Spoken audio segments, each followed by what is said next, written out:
All right, we're good. Evan, thanks for coming on the podcast. I appreciate it. Thank you very much, Zach, for having me. I've been listening to your stuff for a while now. I know we've been trying to get this scheduled for a bit. It's been a little tough with both of our work schedules and all that stuff, but I'm really glad to finally be on. I'm excited to talk with you. I think this should be a very good time.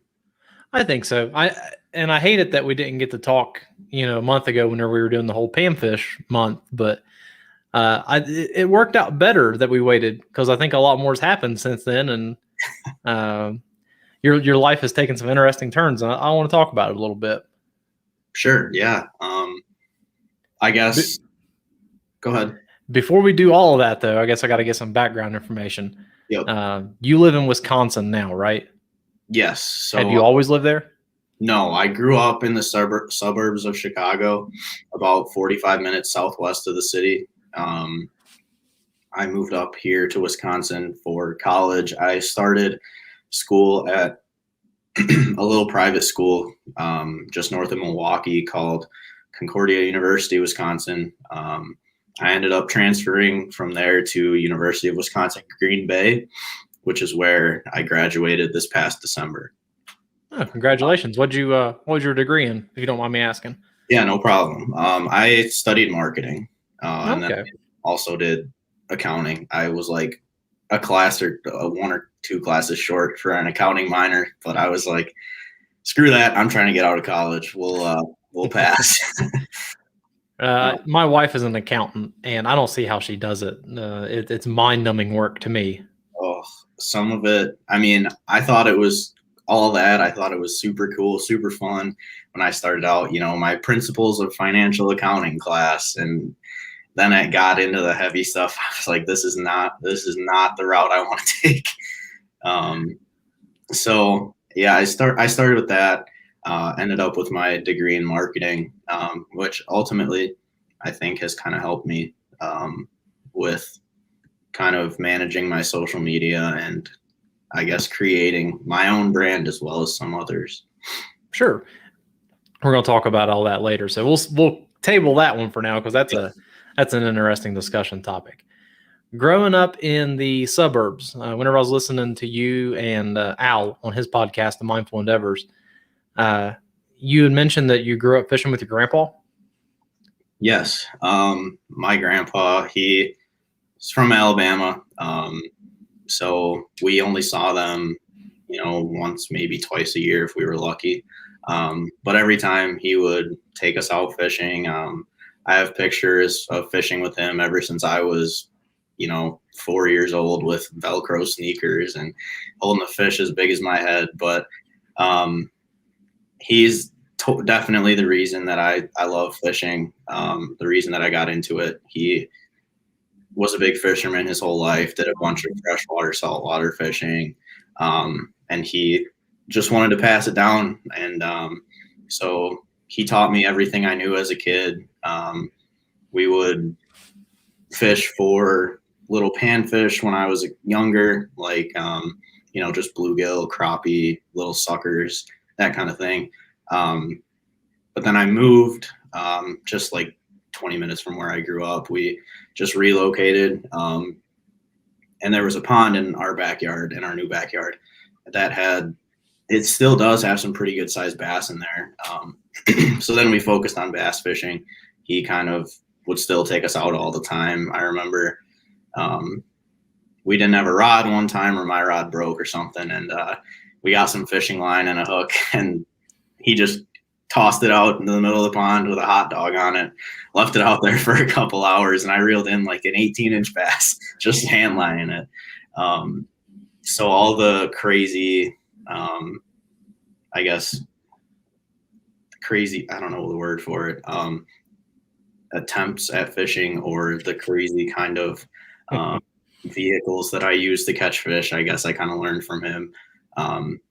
Thankfully, he's still here with us, so I send him all my fishing pictures, and it makes me happy. I really hope it makes him as happy as it makes me, because without his guidance and all that, I never would be the fisherman that I am today. And so he's the man. I really appreciate everything that he's done.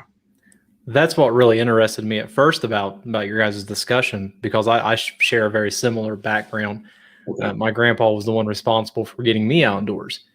And I got to thinking about the way that he would fish versus the way that I fished. And it was completely different. He was the kind of guy that had infinite patience. So he Oh, would stand in one spot at the pond with a bobber and a hook. And that's all he had. yeah, And he would cast and cast and cast and cast. And he would catch fish all day. right.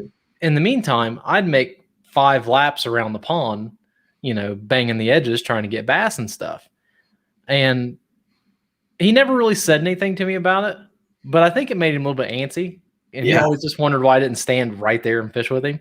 yeah. Was your grandpa that way, or did he have a lot of different tactics he used?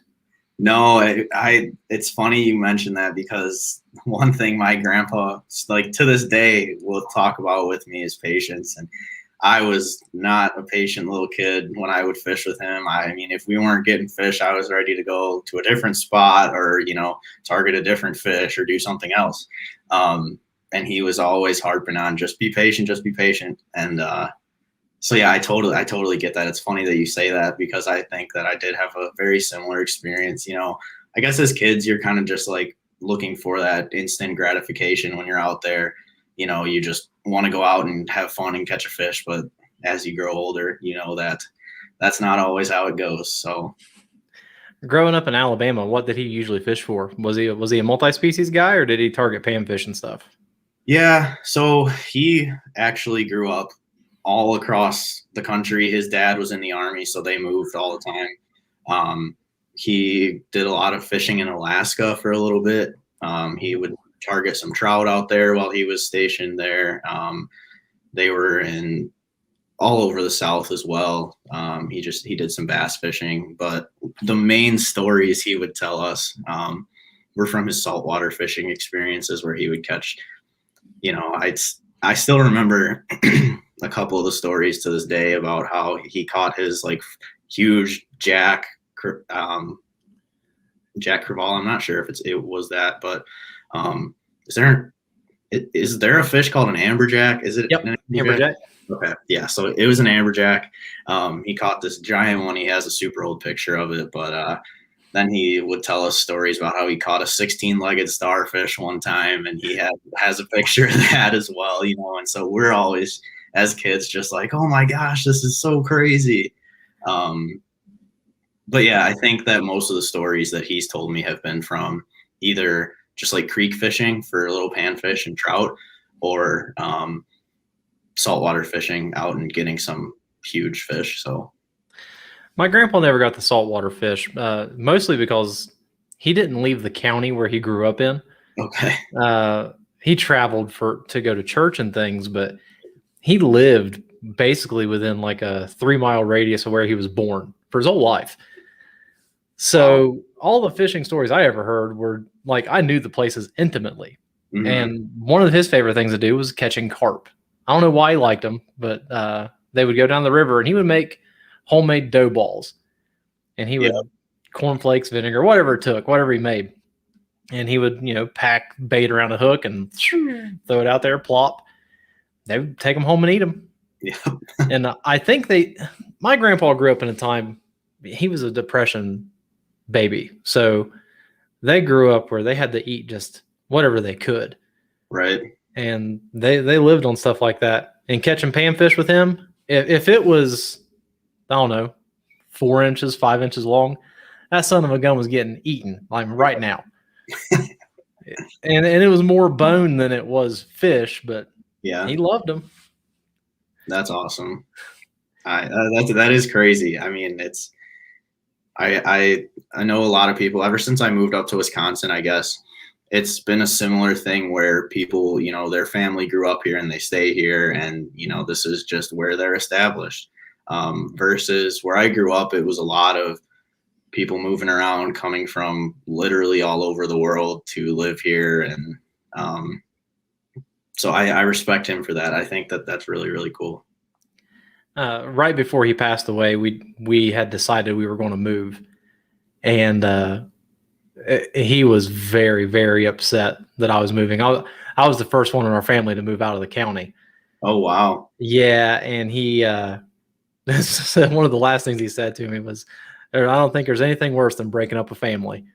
And I Oh, thought, ouch, Papa, why you gotta do that? That's bad. But just different times. He grew up in an era where family and was everything. If you didn't have each other, you were drowning. yeah.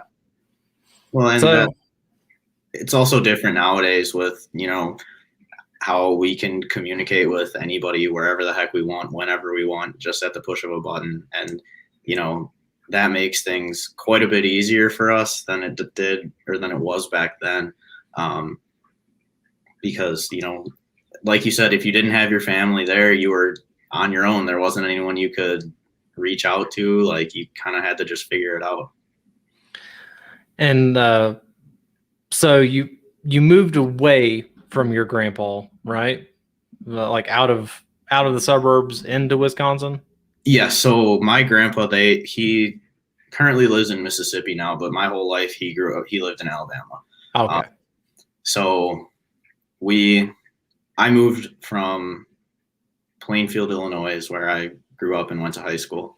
I moved from there to Green Bay in May of 2019.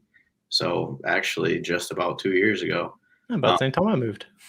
So I got a job. I got a full-time internship. So it continued over summer and all that. So I figured, I would move up here, and that's currently the job I have right now. I work as an IT auditor at Associated Bank in Green Bay. So that internship and this job was kind of the main reason that I ended up coming up here. I met my girlfriend in college as well. She's originally from Green Bay, so it was a pretty easy decision for me to come up here and to stay here. I absolutely love it here. Like, it's so different than what I grew up doing, and there's so many different opportunities for outdoors and especially fishing activities. Like, I mean, I grew up pond hopping, neighborhood ponds, fishing for largemouth and bluegill, and that's it. But now, I mean, it's tough to come by like a decent largemouth spot around here. So you have to target a bunch of different fish, which is so cool. I've prior to coming here, I'd only ever caught like largemouth, bluegill, and a carp or two. And now I've caught so many different species of fish up here just because they're accessible. And that's one of my favorite things about here is the change that I had to kind of adapt to, I guess, kind of like what you were talking about in one of your previous podcasts. I remember you asking I can't remember who it was with, but I remember you asking the guest about, did you have to adjust to fishing in Colorado because you were talking about moving, and how the fishing was a tough adjustment, but it's been a cool one, that's for sure. I'm very upset that all I catch now is trout. Really? Oh my God. Whenever I lived in Ohio, I thought about catching trout all the time. But now that I'm here, I'm like, man, I just want to catch something different. I'm tired of catching rainbow trout and brown trout. I want bass. Wow. Yeah. And I'm getting there. I've found a couple of spots where I can catch some decent bass. What I miss more than anything is my crappie fishing. I cannot find a good crappie spot here. Me and actually a friend of mine that just came out in February, I think. Yeah, February. We had we had crappie dialed in Ohio. Yeah. Now I can't catch them. I've caught one trout since I've been here in 2 years, and it was like a 4-inch crappie, and I was disgusted. Oh my goodness. Yeah. In all honesty, I haven't caught a crappie since I went fishing with my grandpa as a kid. It's been probably 10, 12 years. It's been forever, and I really, really need to find some spots to get on them. I know there's some around here. I just don't have a boat or anything, so it's kind of tough to access the spots that I have heard are good, like just from the bank. So, I definitely need to get on some of those soon. The other tough thing, at least for me anyway, is just finding time to get out there. It seems like you're lucky enough that your significant other enjoys going out with you all the time. Yeah, maybe not all the time. I like to go as much as often, as much as I possibly can. But I guess she grew up with in an outdoorsy type family. Her dad would and her parents would take her camping. As a kid, her dad would go hunting all the time. He would go fishing. They took her fishing as well. So she's been around it for a while and kind of appreciates the outdoors. And so when I really started to get back into fishing again, kind of when COVID started, I was like, hey, we had a pond right at our old apartment, and it was loaded. It's loaded with these little dinky bass. I mean, you can't catch anything bigger than probably 1.5 pounds in there. So I was like, all right, let's just go try it, and those first couple months, like April through like June 2020, when we were like during prime COVID stuff and all that, she was kicking my butt fishing. I mean, I could not catch a fish in that pond, and she was reeling them in left and right, and so she loved it.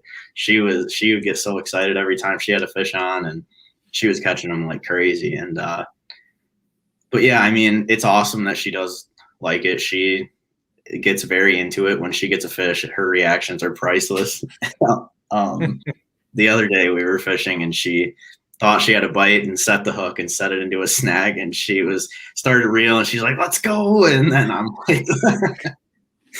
like, oh boy, you got a snag. But yeah, she's the best. I love fishing with her. It certainly makes it easier for me when I can say, hey, you want to go fishing? And she's not like yelling at me about it. I can say, hey, do you want to go with me? Do you want to go do this? And honestly, I guess in all seriousness, she's been super supportive about all this stuff I've been doing recently. I know it's taken a lot of time away from her, but she's also really into. She gets excited when I catch crazy fish and all that. So it's awesome that she likes to join me. I guess it's a very helpful thing. Well, absolutely. It's hard to go out and do something you enjoy whenever there's someone at home that's, I don't want to say envious, but resentful that you go out and do those things. Yeah. I've been very lucky. Whenever me and my wife got together, she knew that I was an outdoorsman. Me and my grandpa went hunting all the time. We fished all the time. So it's a part of me that she accepts. Since I've moved to Colorado, things have been a little different because everything's so much harder. Whenever I go hunting, I can't just go for a couple hours because it takes an hour to hike up to your hunting spot. Oh, geez. Okay. Yeah. And by the time you get there, you're beat because it's just climbing mountains. But I thought about that a lot after hearing you talk about that with Al, how people do it that don't share that interest together. Yeah. If you have two people that just like one hates being outdoors and the other one loves it, is that compatible? I mean, are there strategies you can use to satisfy each other's needs, I guess? I think so.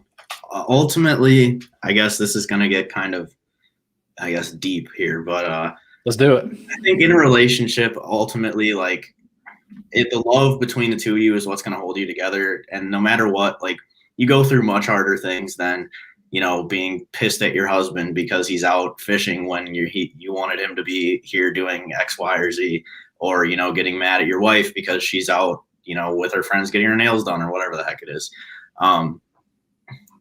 It'll certainly make things tough. And I think it's just all about if you're willing to sacrifice that time or not, because it's something that makes the other very happy and it's something they love to do. You kind of either have to bite the bullet a little bit and just say, all right, yeah, I'll join you, or, let's go try this out. I think kind of showing some interest into, even if you have absolutely zero interest in what they're doing and you would rather be doing anything else, showing interest there and kind of, supporting them in that, it helps a lot. And that would help show them that you care and that, you're kind of, you're there to support them. And ultimately, I think you can get through it. I don't think that, I mean, coming out of college, I'm still young. Like my girlfriend and I have been together for about 3 years now, but you know, I feel like I've learned a lot in this relationship compared to like previous ones I've had. And, you know, a lot of kids in college and stuff, it's a bunch of immature, stupid relationships that are not based off of, you know, actually loving one another. And it's just based off of looks, or it's just, you know, to have a girlfriend or to have a boyfriend. So I think that the more, if you take a mature approach to it and you have a mature relationship, you can figure it out. I wouldn't doubt that. I've had to make compromises. So my wife loves the kayak, but she Okay. doesn't like to fish. I've had to make my trips a lot shorter. So we'll go out to a little reservoir, we'll paddle around it a couple of times. And when she's ready to leave, it's one of those things where it's like, okay, I got to suck it up. I got to leave because I don't want to burn her out. Right. And then after I get her home and she takes a nap, then I can head back out and do my thing. Yeah. It's just tough though. It's tough to set aside your personal wants, because I'm sure, I mean, if you like fishing as much as I do, you could spend daylight to dark fishing somewhere. Yeah. I don't know about your significant other. My wife cannot do that.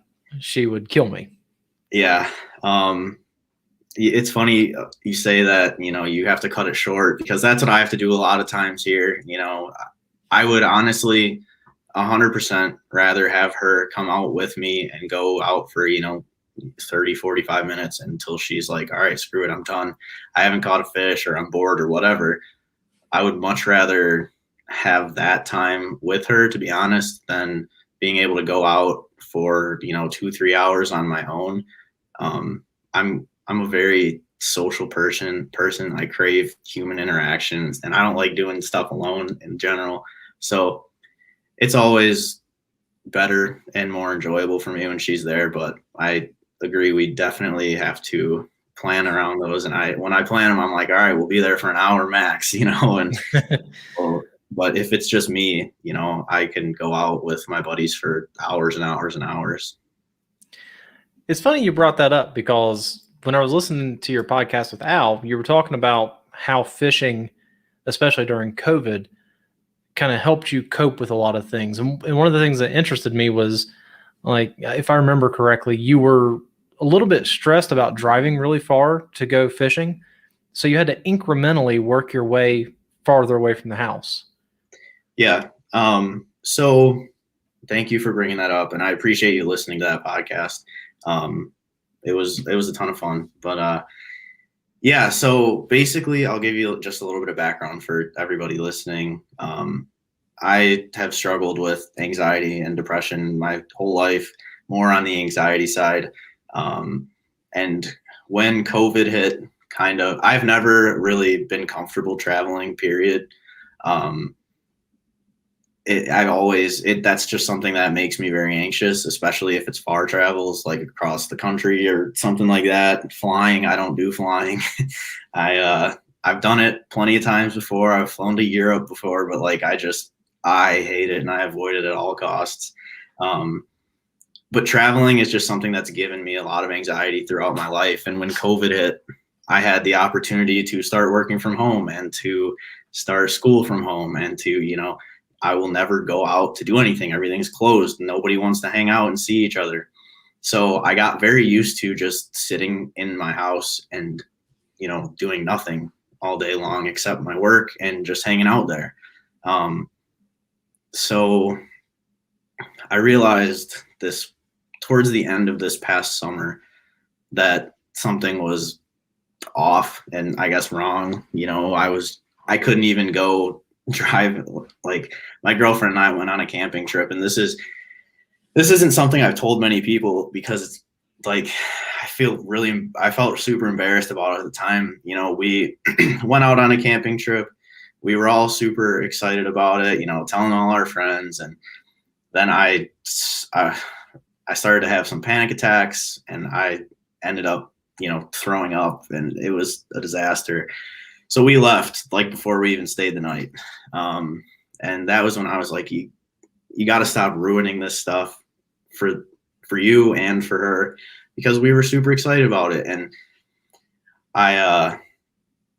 so I guess fishing has given me something to kind of put at the end of that trip. If I'm going 30 minutes, I get to go fish right after. I'm excited to get there, and I'm not worried about the process of getting there. And so, like I said, with Al, I kind of started, let's go 30 minutes away. Let's go an hour away. Let's go back home for that's like a 3.5 hour trip.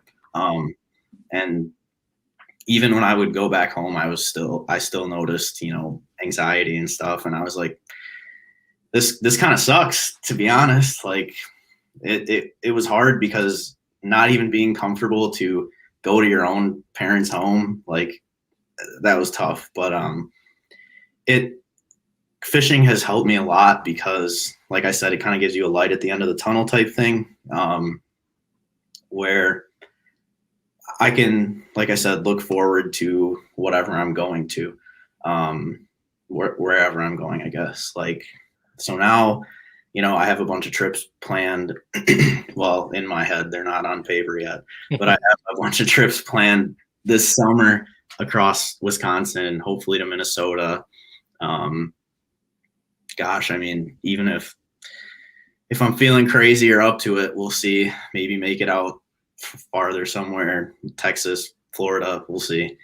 But yeah, fishing and the outdoors are just kind of like an escape for me. Like you all day long, you sit there and you're working and you're dealing with people, you're dealing with your family, you're dealing with your own personal issues.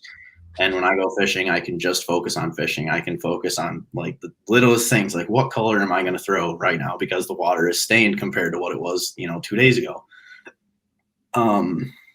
So I think that it's just kind of a coping mechanism, I guess, with that, to deal with my anxiety. It's super helpful. I mean, it's not a one size fits all solution for everybody, but it's certainly something that I have found helps me a lot. I can sympathize with the anxiety stuff because my wife has some anxiety issues, and on our first trip out here to Colorado, we did a 2-week road trip. Okay. And we were the same as you. We were pumped all the way up to it. We were going to camp out in the Rockies. It was going to be a great trip, but we didn't really plan any of it. We didn't plan our stops. We were just going to drive, and whenever we wanted to stop, we'd stop. Right. After about day 2, she had crippling anxiety issues. And for her, the rest of the trip was really hard. Yeah. She really struggled with it. So I sympathize on that front. And the whole reason I started the podcast is because I was starting to suffer. We moved, COVID hit, everything locked down. Yeah. And I could feel myself getting anxious. I was in the house all the time. And I'm like you, I'm a social creature. Right. I had a 4-year, at the time, a 3-year-old and a 5-year-old that were, daylight to dark up my rear end. And I constantly had to look after their needs, and I didn't have any time to look after myself. Right. And it got to a point where I was like, I don't even really recognize who I am anymore. I'm being suffocated under this. And the podcast, thank goodness, has helped me release some of that. But it's interesting that you said you're a social creature and you have anxiety, because usually those two things don't go hand in hand. Yeah. It's different, I guess. Ultimately, throughout the years of kind of analyzing myself, talking with doctors, counselors, psychologists, all of these people, about why this is happening and how I can fix it. I've kind of realized my anxiety stems from situations in which I have low to no control over. Like one thing, I don't drive with other people. I always drive. I do not. I can't do that. It makes me so nervous. I have zero control of what's going on. I absolutely hate it. Like, even if it's someone offering to drive like 5 hours, for me, I'm just like, nope, I will do this. I'll pay for my own gas. I don't care. So yeah, that's kind of where my anxiety stems from, is the lack of control over a situation. And I've never really had issues with, speaking to people or interacting with people. Like I said, I absolutely love it. But like my brother, on the other hand, he has some similar issues, but his are just the opposite. He's super, super smart. You know, he can travel, he can do all that kind of stuff that I struggle with, but he struggles very, very heavily with social interaction. And so it's weird because like a year or so ago, we got put on the same anxiety medicine. I had been taking it for a while, and it helps. I still take it now. It helps me so much. But it ruined his life for the time he was taking it. He was miserable. He was sick. He was anxious all the time. And so it just really goes to show how different everybody's situations can be with a very generalized, I guess, disorder, if you will. Because ultimately it's, your brain is just wired differently, and it is what it is.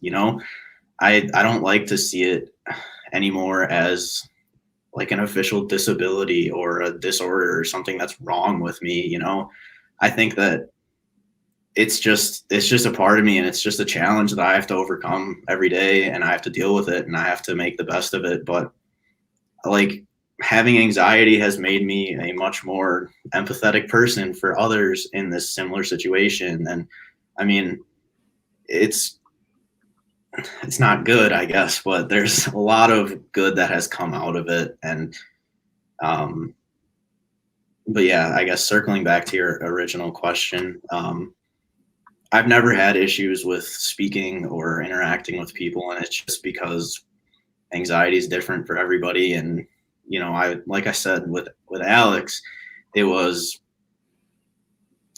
so the craziest things can set somebody off, whether whether your car is messy or your room's messy, that could just completely ruin your day, or, something's out of place, or a plan gets canceled or whatever. It's just different for everybody. There's no one size fits all solution, but I think that I don't know, everybody that suffers or deals with it can kind of relate. And I think that it's something that people can ultimately use to their advantage if they work on it and try. I think it's great that you talk about it and acknowledge it. It's not anything to be embarrassed about. It's just something, like you said, it's a goal to overcome, an obstacle to overcome. Right. How long did you, I don't want to say suffer with anxiety, but how long did you go through having this anxious feeling before you actually went and talked to somebody? And the only reason I ask is because I recently did a podcast with a gentleman that runs all male fishing guided trips. Okay. And it's wilderness therapy. So they get this group of guys together that are, by all accounts, successful people, but they're afraid to talk about their mental issues. There's a sort of stigma around men's mental health. Yep. And he said that typically a man will go at least 10 to 12 years suffering with whatever's wrong with them before they ever think about talking to somebody. Yeah, that's very true. And I'm not a fan at all of the negative stigma around men dealing with mental health issues. I mean, so in my case, I was kind of lucky, without going into too much detail of craziness. My parents got divorced when I was 6. It was not a pretty divorce on any account. So, and that's when I kind of started showing anxiety initially. I was a kid, and my mom sent me to a counselor. So I saw probably 10 or 15 different counselors from like 6 to 18 while I was there in high school, like up through high school. But in high school, I stopped, and I was like, screw this. Like, I'm fine. I know I'm okay. I can do everything I want to do, and I'll be all right. But it was actually 4 years ago now, just almost to the day. I was having it was just a really, really bad time for me. I was struggling really, really, really bad with anxiety. I was having panic attacks that would cause me to like black out. I would have multiple of those a day. I would throw up. I would, make myself sick, freak out, leave school, and one morning I was driving to school and I had a panic attack, blacked out, and crashed my car. Luckily, nobody got hurt. I didn't. It was just the car got damaged, but that was kind of when I was like, all right, you got to figure this out, because this is really not good at all. Like, you're afraid of going to school as a senior in high school, and you've not been afraid to go to school, since you were 5. And so then my ex-girlfriend at the time, she was like, look, you might have anxiety. Like, you should probably just check this out. This isn't normal for people to be, acting like this. And you're kind of like, you're acting weird. You're doing this and that. So just get it checked out. And I was like, no, I don't have anxiety. I dealt with that when I was a kid. I'm fine. But up until that crash, I actually ended up in the ER that day because I had just nonstop panic attacks, throwing up. I couldn't control myself. I had no idea what was going on. So that was kind of when I took it upon myself to actually get better. Ever since then, I have been on and off talking with people kind of as needed. Recently, a couple months ago, my anxiety started to get really, really bad again. And so I have been talking with a counselor, and I mean, I'm not afraid to say that. Like, people might think, if you're going to a doctor or a psychiatrist or whatever, you're crazy or you need help, like you need mental help and you're all messed up. But I do it so that I can control my life and live a life I want to live.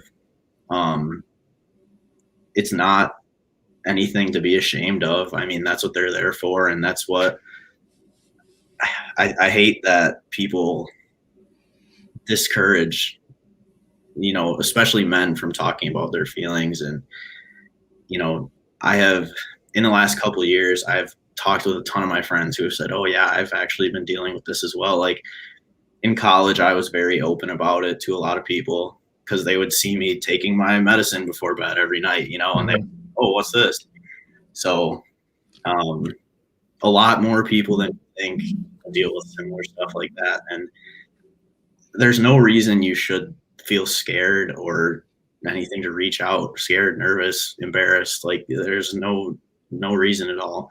I mean, it affects so many people, and it's just, it's just like any other thing. Like, everybody has their baggage, everybody has their issues that they deal with, but it's nothing different than, if someone, I don't know, had like a physical disability or a learning disability or anything like that. Like, you don't treat them like pieces of crap when they talk about it or get help. Like, you don't make fun of them. But there's a trend to kind of make fun of people that are talking about mental health and stuff. And I don't think that's appropriate. It's certainly not helpful. That's for sure. And no way.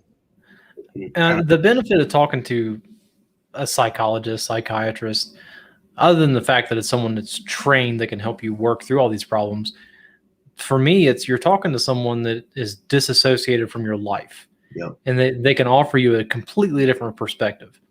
So if I'm having a bad day, I can call and talk to my mom. I know exactly what my mom is going to say to me. Well, the first thing she's going to say is, you need to move back home. But after that, I know the train of thought, and it doesn't really help me any. Right. I could talk to my wife, but I know what she's going to say. Yeah.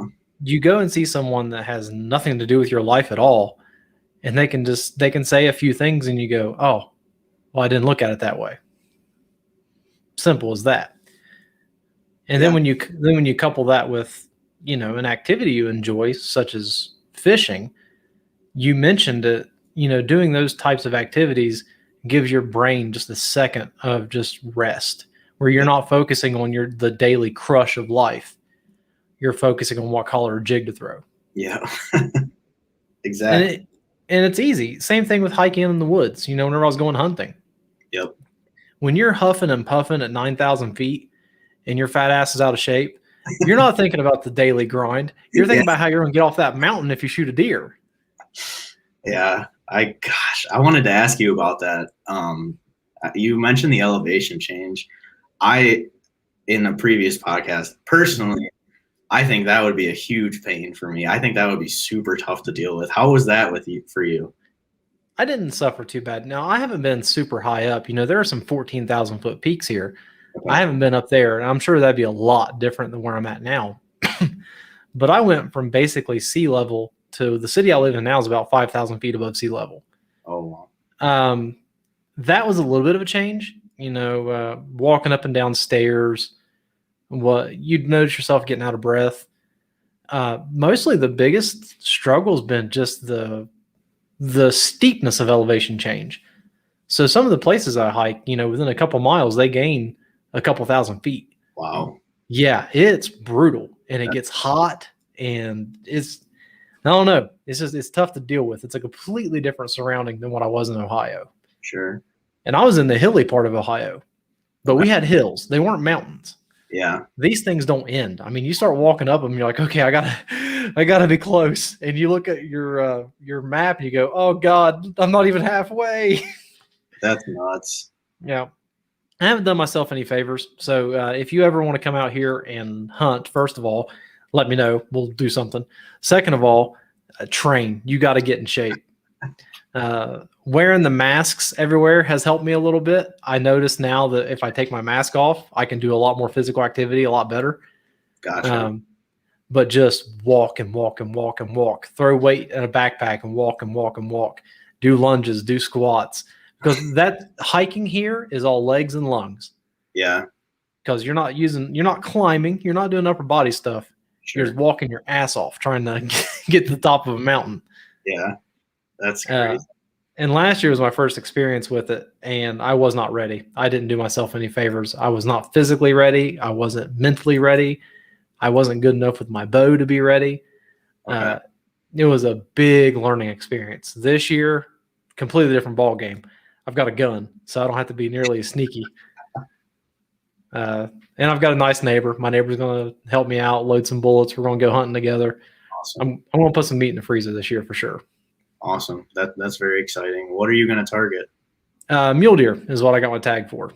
Nice. Now, I don't have a tag yet. I'm waiting for the draw to come back. Sure. I don't know if you know much about big game hunting out here, but it's a lottery system. Yeah, there's similar systems for like bears and wolves in Wisconsin. So yeah, you know all about it. Yeah. I should be hearing back anytime soon. Hopefully I get something. I put in for an elk tag for bow, but that's mostly just to get a preference point because I know I'm not going to get the unit. Okay. And if I do, it'll be a freaking fluke of nature. It's just the way it'll work. So we'll see. I've got a week to deer hunt in, and if I have to, I'll take off work and take the kids with me, I guess. Yeah. Going on to some new news for you. Before we started, I had no idea about this. You put up an Instagram post about something new you're doing. It really ties in really well with the whole discussion we just had with mental health. You want to talk about that a minute? Yeah, I would love to. Thank you for bringing that up. I appreciate it. But basically, I guess a little bit more background. I started my outdoors Instagram account a couple months ago. I have seen an absurd amount of support that I never ever would have imagined when I started it. And I kind of just came across this guy's account through a mutual Instagram friend who reposted something. And I was like, oh, this is really cool. So I checked it out, and what it's called Day One Ambition. And basically this guy, his name's Brandarius Johnson. He lives out in Nevada, out in Las Vegas. Amazing dude. He just reached out to me when I followed. He we got to talking, and we were talking about school, kind of like what I did in college, what he did in college, that kind of thing. And I told him I did marketing, and he was like, "Oh, no way. That's kind of crazy because I'm looking for somebody to help me out with marketing for this company." And I was like, "Well, this is really cool because the company, what he does is something I'm extremely passionate about." He Day One Ambition is all about advocating for mental health and suicide awareness. Brandarius started this company in 2014 after his girlfriend at the time killed herself. So he's been very personally affected by this. And I was stoked to have him, just reach out and talk. We were talking a little bit about it, and he just kind of offered me to help out. And I was like, absolutely. I said, absolutely. I would love to help out in any way I can. And it's kind of turned into more than just helping him out here and there and promoting his stuff. But it's really just all about, like Al says, keeping the conversation going, getting rid of that stigma against mental health issues, and kind of, helping people out in whatever way you can. He's famous for his 100-mile run for suicide awareness that he did I think it was a year or so ago. That got televised and everything around there. So he's actually building up a pretty big brand. It's really cool. He does a bunch of like speaking events where he'll go to schools or, wherever the heck they want him to go, and he'll talk about mental health and all that fun stuff. But it's super cool. It's the best thing I've done with my account so far, for sure. I'm so excited about it.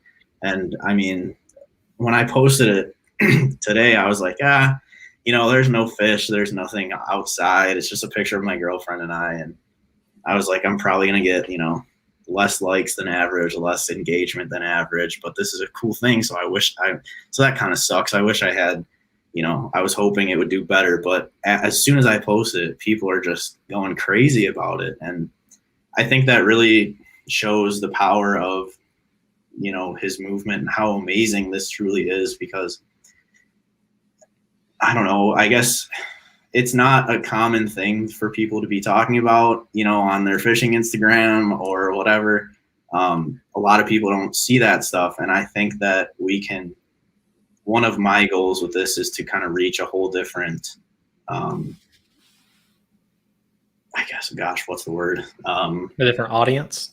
Yes. Another audience, another group of people that his brand might not have reached initially. And that's kind of what I want to do with this. And I want to, just ultimately spread awareness. I'm not trying to make a crap ton of money with him. Like, in fact, I'm making zero money, it's not something I'm doing because it's going to make me rich or it's going to make me, super popular and famous. I was given the opportunity and I can't pass it up. I'm so excited to, I guess we're in the works. I kind of drafted a project proposal for him recently about something I could put on around here, like a little event type thing. So we'll see. I think I'm actually going to do that this summer once it gets a little nicer out here. I guess I'll give you a little inside scoop. It's nothing crazy, but 12 hike inside scoop. I love it. So I call it the Hike for Hope. And I just basically want to put on a little event, like we'll go to, a state park or something in Wisconsin around here. I'll get friends, family, anyone that's actually interested in coming. And we will just do, a little hike for awareness. And that combines kind of my love for the outdoors. We'll do, speaking and I'm not sure. We'll do probably open up like a Zoom or something like that, so we can have people from, if they can't physically make it, they can at least listen into the meat of the event, which is going to be him, Brandarius, and I talking about, mental health issues and all that craziness. But yeah, I mean, it's super, super awesome. I cannot thank him enough for giving me this opportunity, and just, it's like I said, it's the best thing I've done with my account so far. The support I've seen just on this post is nuts. I mean, people are so happy about it and they think it's so cool. And I mean, I really hope that I can help kind of make that attitude towards mental health a more common one. Mm-hmm. People that are looking at it like, oh, holy crap, like, what is this kid doing? Like, really? That has nothing to do with fishing. I don't want to say this crap. But I think that's kind of the weird thing about Instagram. So you see so many pictures and so many profiles that are all about the likes. That's all they care about. They're doing the stereotypical mountaintop picture or the big fish picture, holding it way out in front of them with some kind of motivational caption underneath it, and they're tagging all these companies and stuff. right. What you're doing with Brandarius is a genuine, like, from the heart thing you care about. Yeah. And that's what's going to make it successful. You're not doing it because you want to get a bunch of Instagram likes. You're doing it because you want to help people. Right. And I guess that when I started my account, I was, I had zero expectations. I was, I just wanted a place to post my fishing and hunting pictures just for fun, and talk with people that have similar interests. And then I kind of got caught up in all the hype about, you get pro staff for this company and pro staff for that company, and you need, you work with this huge company. And so I kind of went down that road initially because I thought that's what was going to propel me and get me followers and all that. But I guess recently, in the past couple of weeks or so, month, I kind of rethought through. I was like, this is not why I did this. I didn't start this to become rich and famous. Like, I just started to kind of have some fun and, make some new friends. And man, I have made so many new friends through this. Holy cow, it's amazing. Instagram is one of those weird things, technology in general. So it has the ability to bring people together. Like, I've talked to you, Al. I've talked to people in Canada. Mm-hmm. It's people that I never would have ever had the chance to talk to before. But at the same time, you can have families at a dinner table that don't talk to each other because they're on their phones all the time. Right. Is that a net negative or a net positive?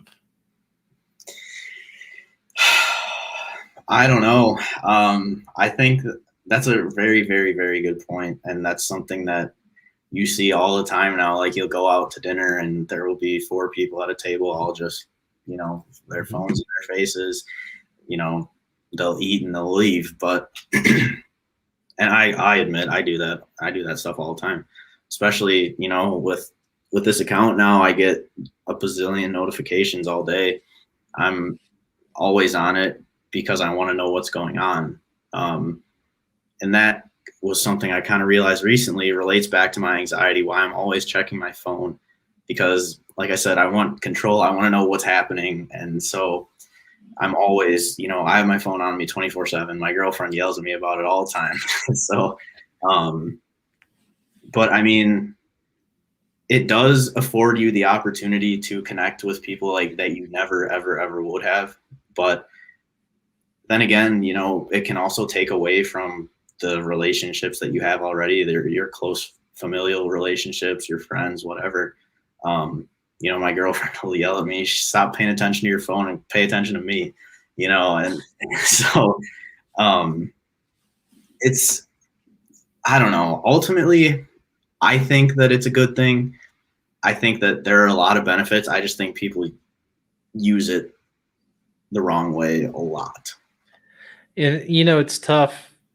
Whenever I started an Instagram page and the whole 12 like thing, my plan was to try to grow the brand and make it something. I knew I wasn't going to make money, but it needs a base to grow from. Right. So I spent a lot of time obsessing over statistics and analytics and trying to get as much content out as possible.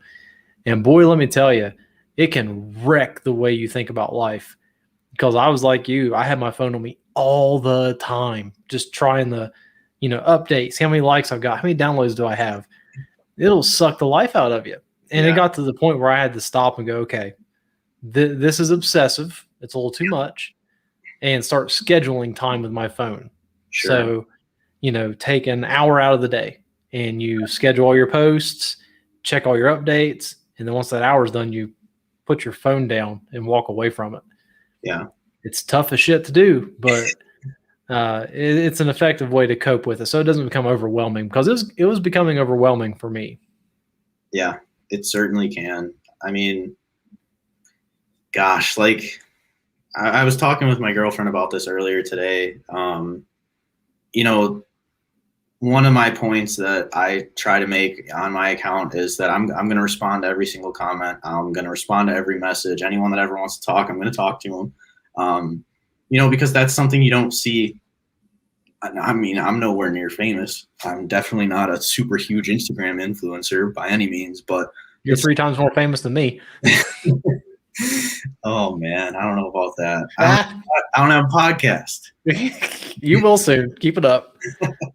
But I guess like some people, like the super famous celebrities, they will never respond to anything. They won't like comments. They won't respond to DMs. They don't give 2 shits about, responding to some random person across the country, or across the freaking world. And I think that's kind of upsetting, because they were once those people, they just happened to have some great content. They worked their butts off and, they got famous and they got rich. But I hate when people don't stay humble and forget their roots, and that's one thing I try to do all the time is just, I try to stay humble, and no matter how, if I get 500 likes on a post or whatever, or 200 likes, or, it's just, I just appreciate the heck out of it.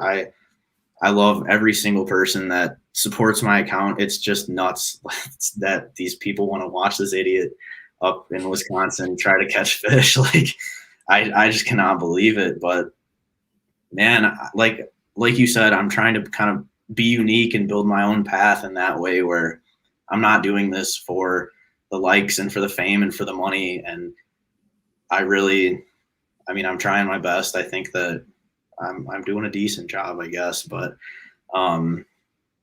I really value other people's opinions and other people's time. I know they took time out of their day to comment on my stuff, to like my stuff.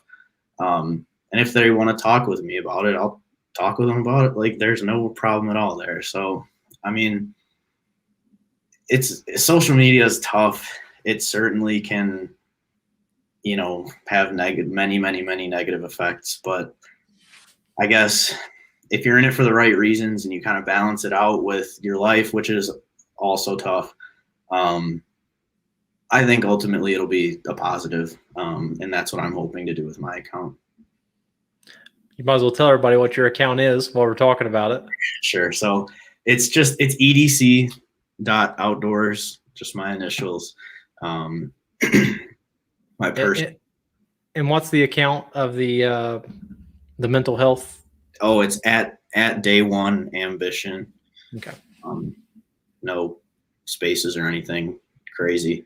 But yeah, that's, if anyone ever wants to talk about anything, I'm always, like I said, I'm always on my phone looking for a conversation. So I'm going to send my co-host your way to talk about all the drum you're catching. I'm sure he'd like to get some tips. Oh my goodness, they're huge here. They're gigantic. Yeah, he about killed me catching a drum one time, so I'm a little I don't like him. Yeah, we were fishing in the middle of a thunderstorm, and that idiot catches a drum, and it takes him a half hour to land it.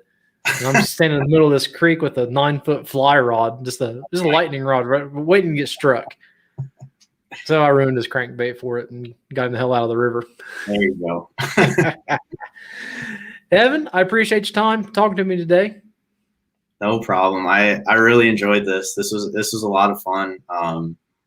thank you very much for having me on. I hopefully I'll be back in the future. I would love to join again. This was a really good time, and thank you for taking some time out of your day to talk with me and kind of let me share my story. I appreciate it. No problem. Get with Day One Ambition, and we'll do a little something later. Yes, I think that would be great. He would love to. I think he's going to be on Al's podcast soon, so I would love to do that. That would be a ton of fun. I'll definitely put that on his radar. Sounds good to me, man. Awesome. Appreciate it, Evan. Yeah, thank you, Zach. It was a good time. I appreciate it. Yep.